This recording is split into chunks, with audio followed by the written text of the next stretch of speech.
Jungle. Ang Information and Communication Technology. Sa edukasyon ay ang paraan ng edukasyon na gumagamit ng teknolohiya ng impormasyon at komunikasyon upang suportahan, pahusayin at i-optimize ang paghahatid ng impormasyon. Ipinakita ng pandaigdigang pananaliksik na ang ICT ay maaaring humantong sa isang pinabuting pagkatuto ng mag-aaral at mas mahusay na mga pamamaraan sa pagtuturo. Sa ating henerasyon, ang mga araw na ito ay patuloy na umuunlad sa digital na mundo. May epekto ang ICT sa ating buhay, mula sa pagtatrabaho hanggang sa pakikisalamuha at pag-aaral na maglaro.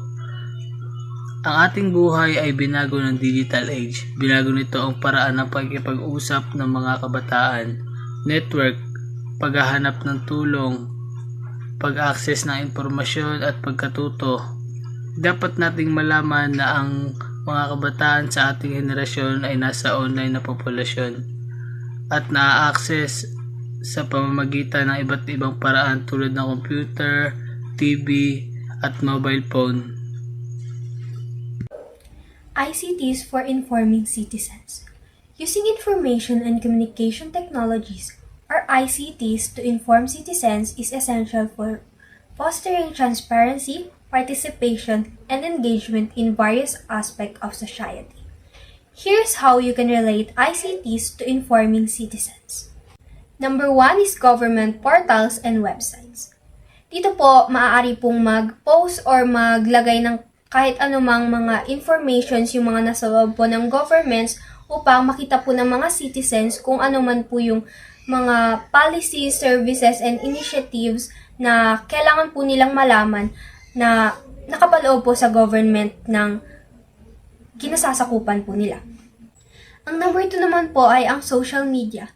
Social media po ay pwede tayo ditong mag-post ng mga platforms or mag-share ng updates, news, and announcement upang po mapanatiling stay informed po ang mga citizens na magpa-follow or magsusubscribe sa kanilang mga account.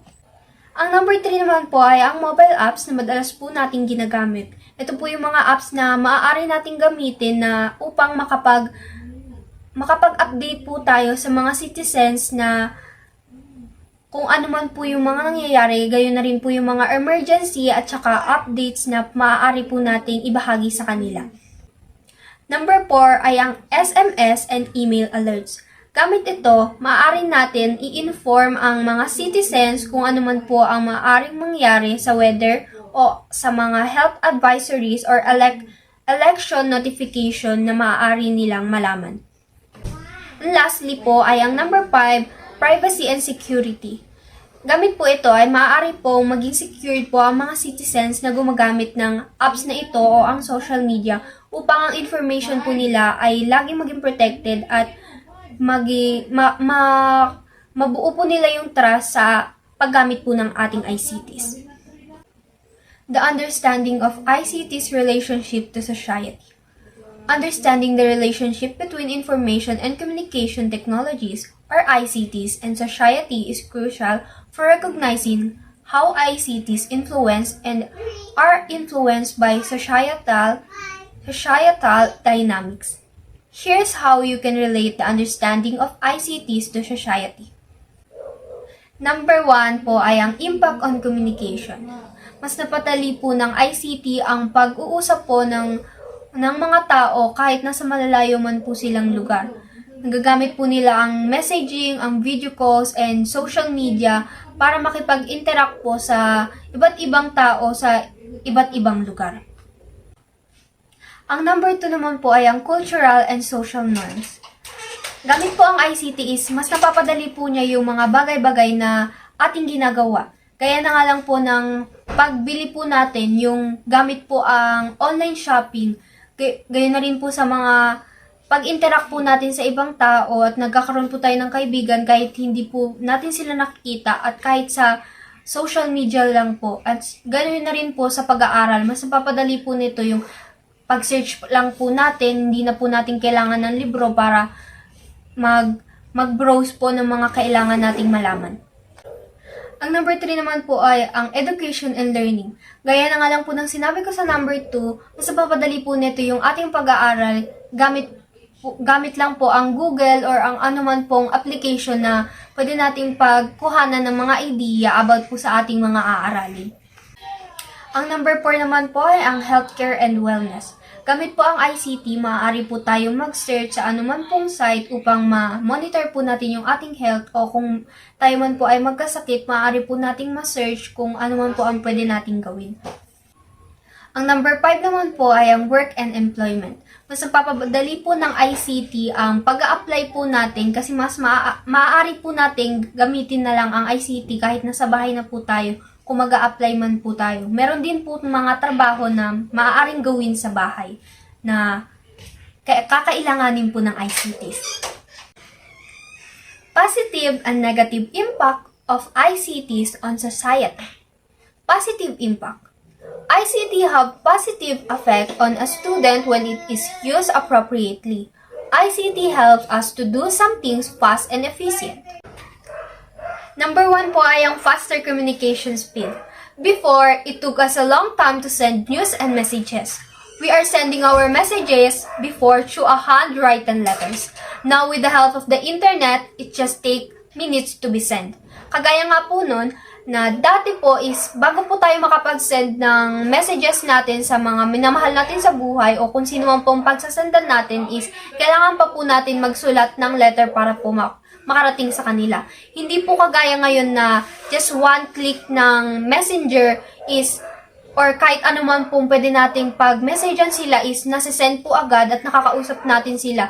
Pwede po sa video calls or messages na ginagamit po natin. Number 2 naman po ay ang lower communication cost. Using the internet is more cost-effective than the other mode of communication such as mailing and telephone. It allows people to have access to a large amount of data at a very low cost. Number 3 naman po ay ang paperless environment. Sa paggamit po natin ng ICT is hindi na po natin kailangan ng papel upang i-deliver sa mga kakausapin natin dahil ang kakailangan nila nga po natin kasi ay ang PC or cellphone at ang internet upang makausap natin ang mga tao na ating gustong kausapin. Number 4 po ay ang effective sharing of information. Sa gamit nga po ang ICT is mas napapadali po yung pagkausap natin sa mga tao at mas napapadali po yung pagpapalitan ng information gamit lang po ang groups and forums gamit po ang internet.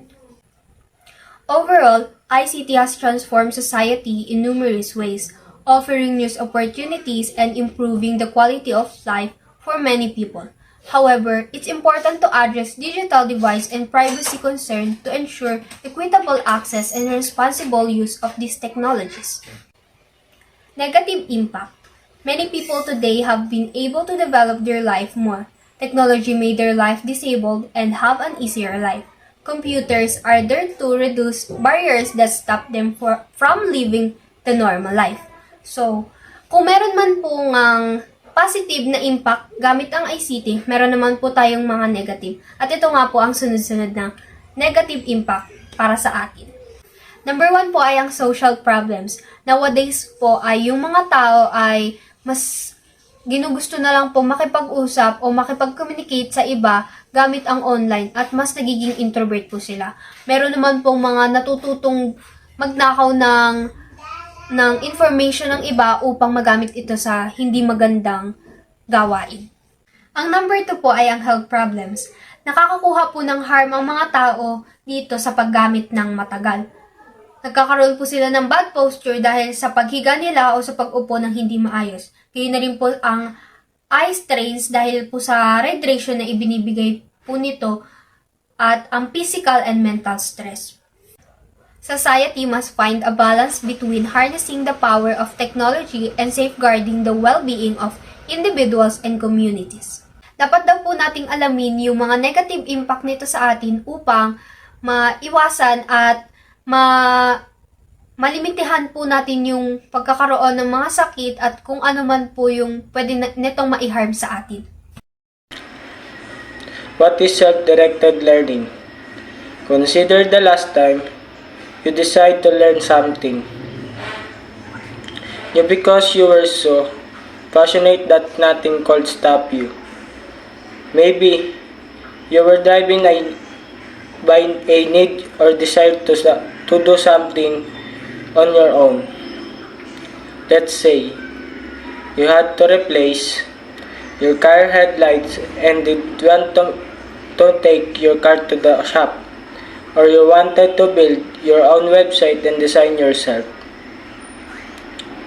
Maybe you were tired or buying sold bread and wanted to make it from scratch without taking a formal course. You have a verified option. Read a book, download a recipe, or ask someone. And within hours or few weeks, you have figured it out pretty much on your own. These are all examples of self-learning. Person with books, self-directed learning. Whatever it was, you had an intrinsic motivation driving your learning process. This is exactly how self-directed learning works. Self-directed learning is a phrase often used in higher education theory about adult learning. In 1975, adult educator Malcolm S. Knowles defined the process in a way we can still relate to today. Self-directed learning describes a process in which individuals take the initiative with or without the help of others in diagnosing their learning needs, formulating learning goals, identifying human and material resources for learning, choosing and implementing appropriate learning strategies, and evaluating learning outcomes. Traditionally, academics contrast this to direct learning. The direct learning meaning is straightforward, and the direct method is common straightly for learning. It refers to educational instruction from a teacher to a learner, typically in a classroom settings.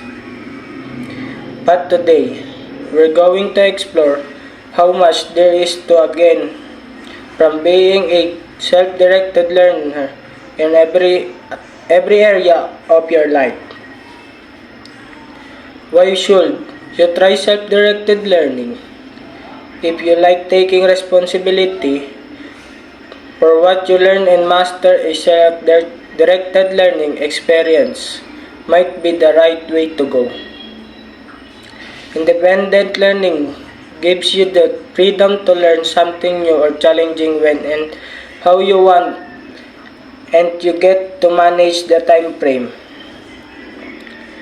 Many people find time blocking a helpful way to juggle their responsibilities and personal growth. But is more than personal reference in self-directed learning. You have to be involved, engaged in a way that often does happen in training, moving at your own pace, following your own interest, and applying learning in your own environment. This can help to cement what you learn and make it meaningful. But what is self-directed study, and what are some of these benefits? Let's take a look at 5 of the main ones. First, you can begin immediately. As a self-directed learning, you get to choose when the learning project starts. With the resources at hand, the timing is totally up to you. 2, you learn at your own pace. You can choose what to study based on your learning style and learning needs. This means you have control over material and how it impacts you. If you complete one area of learning, it sometimes clears a path to a new learning goal. Okay. You collaborated with others learning. Something requires you to do a bit research. That may include calling a friend or colleague, downloading an app, or researching out to a group or former teacher. This is known as collaborated learning. 4. You grow in confidence. Once you have chosen a field of learning, you embark on a learning journey that is your end ahead. You have developed a growth mindset. Whether you ace the learning objectives or get better at changing a tire, you now have a skill you otherwise would be without. 5. You promote well-being as you release your potential and cope with the challenge of active learning. You experience what is possible when you apply yourself. As your sense of meaning and purpose grows, consider creating personal mission statement to help you stay aligned with your goals.